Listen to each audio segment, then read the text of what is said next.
Assalamualaikum warahmatullahi wabarakatuh. Perkenalkan, saya Sevi Margalina, Koas Bagian Radiologi Fakultas Kedokteran Unisula Semarang, akan mempresentasikan bab 8 kolumna vertebra.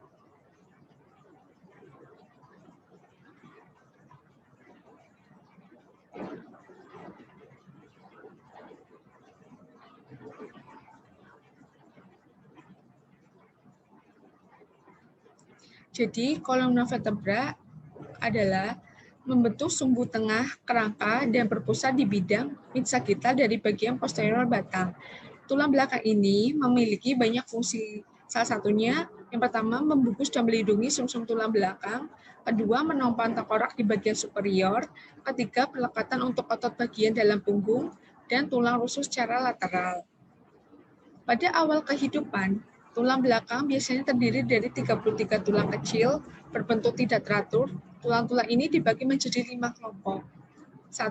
7 vertebra paling atas menempati daerah leher vertebra cervicalis. 2. 12 tulang berikutnya terletak di bagian dorsal, bagian dari thorax vertebra, thoracalis. Ketiga, 5 tulang belakang menempati wilayah pinggang vertebra lumbalis.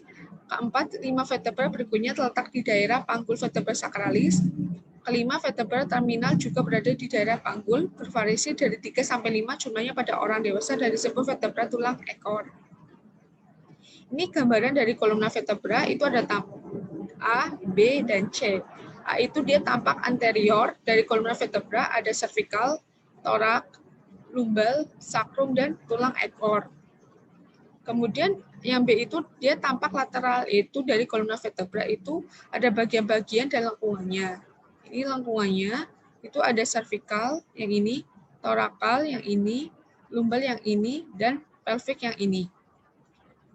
Kemudian yang C itu ada MRI scan mid-sagittal tulang belakang leher dan dada. Kemudian ada namanya kurvatura atau lengkungan dari vertebra. Jadi lengkungan vertebra itu dia memiliki 4 lengkungan yang melengkung ke anterior dan posterior dari bidang mid-koronal tubuh, yaitu ada lengkung serviks, toraks, lumbal, dan panggul.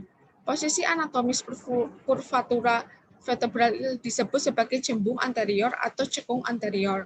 Kurva serviks dan lumbal yang cembung di anterior disebut kurva lordotik. Sedangkan kurva toraks dan panggul cekung di anterior disebut kurva kifotik.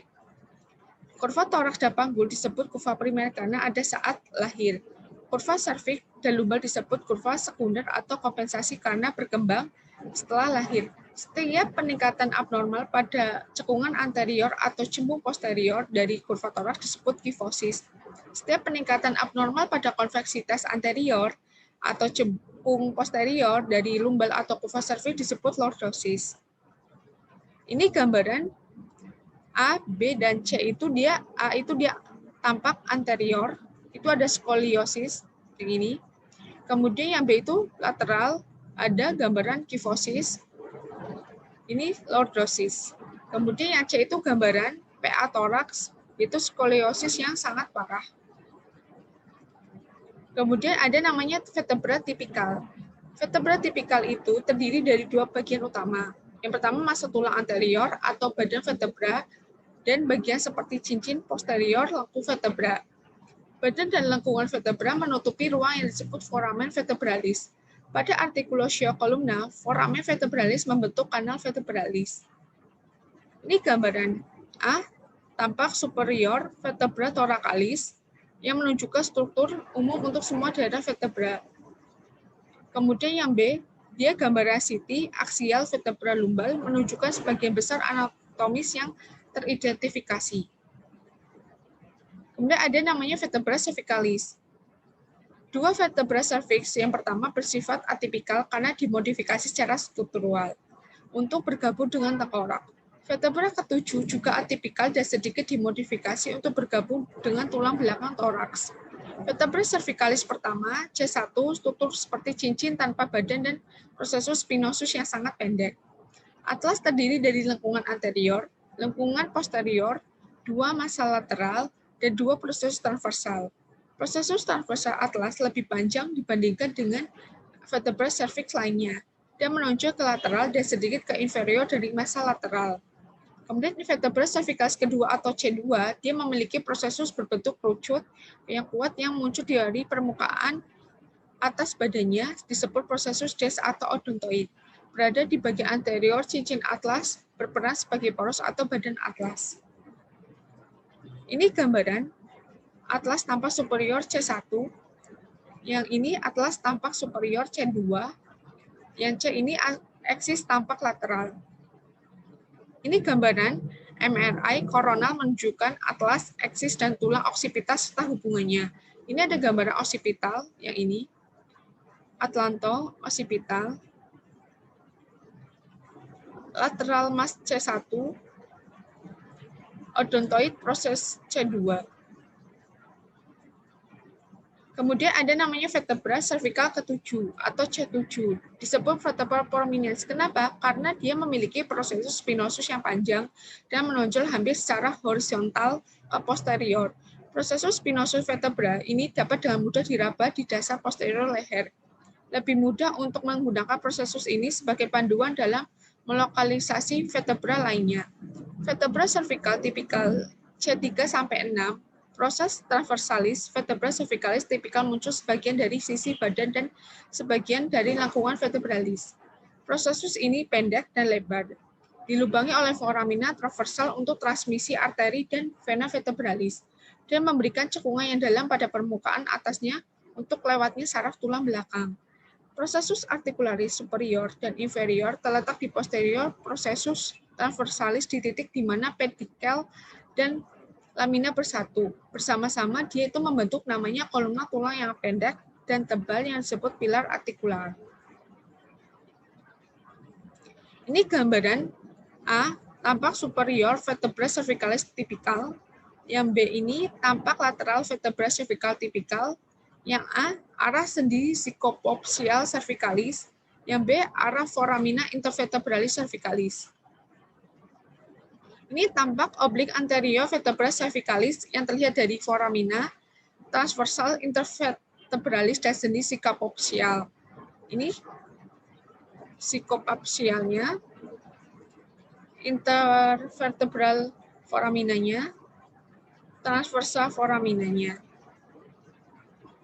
Ini gambaran A, B, dan C. A itu dia MRI sagital tulang belakang leher. B, MRI sagital menuju ke perpindahan anterior C4 dan C5. Yang C, CT axial vertebra cervical tipikal. Kemudian ada namanya vertebra thoracalis. Ukuran badan vertebra thoracalis bertambah dari yang ke-1 sampai vertebra ke-12. Bentuknya juga bervariasi dengan badan toraks superior yang menyerupai badan cervicalis dan badan toraks inferior menyerupai badan lumbalis. Badan vertebra thoracalis tipikal ke-3 dan ke-9 berbentuk hampir seperti segitiga. Badan vertebral ini lebih dalam di posterior daripada di anterior. Dan permukaan posteriornya cekung dari sisi ke sisi. Ini tampak gambaran superior vertebra thoracalis. Yang ini tampak lateral vertebra thoracalis. Vertebra lumbalis. Vertebra lumbalis memiliki badan besar berbentuk kacang yang ukurannya bertambah dari vertebra ke-1 hingga ke-5. Badan vertebra lumbalis lebih dalam pada anterior dibanding posterior, dan permukaan superior dan inferiornya sedikit cekung. Ini gambaran A, B, dan C. A itu dia tampak superior vertebra lumbalis, yang B ini tampak lateral vertebra lumbalis, yang ini C ini gambaran CT aksial dari lumba 5, tampak fraktur pas interarticularis, kanan dan kiri. Ini tampak oblik posterior dextra vertebra lumbal yang terlihat sendi psikopopsial dan pas interarticularis. Kemudian ada namanya sakrum. Sakrum ini terjepit di antara tulang iliaka pelvis dengan dasar yang lebar dan puncaknya mengarah ke posterior dan inferior. Sakrum pada pria lebih panjang, lebih sempit, lebih melengkung, dan posisinya lebih vertikal daripada wanita. Pada sakrum wanita, kelengkungan terbesar di bagian bawah tulang terletak pada bidang yang lebih miring, sehingga menghasilkan sudut yang lebih tajam di persimpangan kurva lumbal dan panggul. Ini gambaran A, B, dan C. Yang A itu tampak anterior sakrum dan tulang ekor. Yang B, tampak lateral sakrum dan tulang ekor. Yang C, gambaran MRI sagital pada sakrum dan tulang ekor. Tulang ekor terdiri dari 3 sampai 5, biasanya 4. Vertebra rudimenter yang memiliki kecenderungan untuk menyatu menjadi satu tulang pada orang dewasa. Tulang ekor mengecil dari pangkal inferior ke puncaknya. Dari artikulasinya dengan sakrum, tulang ekor melakukan ke inferior dan anterior, sering menyimpan dari garis tengah tubuh. Ini gambaran A dan B. A, gambaran siti koronal sakrum, yang B, siti aksial sakrum. Ini gambaran A, B, A, B. Jadi yang A itu dia bagian sagital sakrum. Itu ada superior articular process yang ini. Ada sacral canal. Ini body of pertama, sakralnya. Yang ini kedua, ini ketiga, ini keempat, dan ini kelima. Ini gambaran dasar sakrum. Kemudian yang ini gambaran bagian yang melalui sakral superior. Ini gambaran yang melalui sakral inferior. Kemudian ada namanya artikulasi vertebral.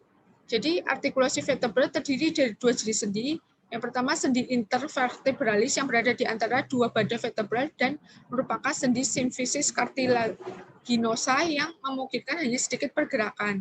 Kedua, sendi psikopopsial yang berada di antara prosesus artikulasi lampu vertebra dan merupakan sendi nuncus synovial yang memungkinkan pergerakan bebas.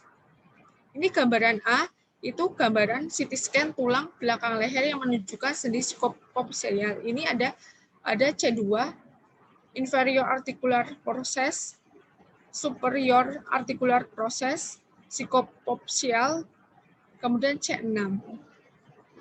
Ini gambaran B dan C. Jadi gambaran B ini CT scan tulang belakang lumbal yang menunjukkan sendi psikopopsial, yang C CT scan vertebra thoracalis. Alhamdulillahirobbilalamin, presentasi tentang kolumna vertebralis sudah selesai. Terima kasih atas perhatiannya. Wassalamualaikum warahmatullahi wabarakatuh.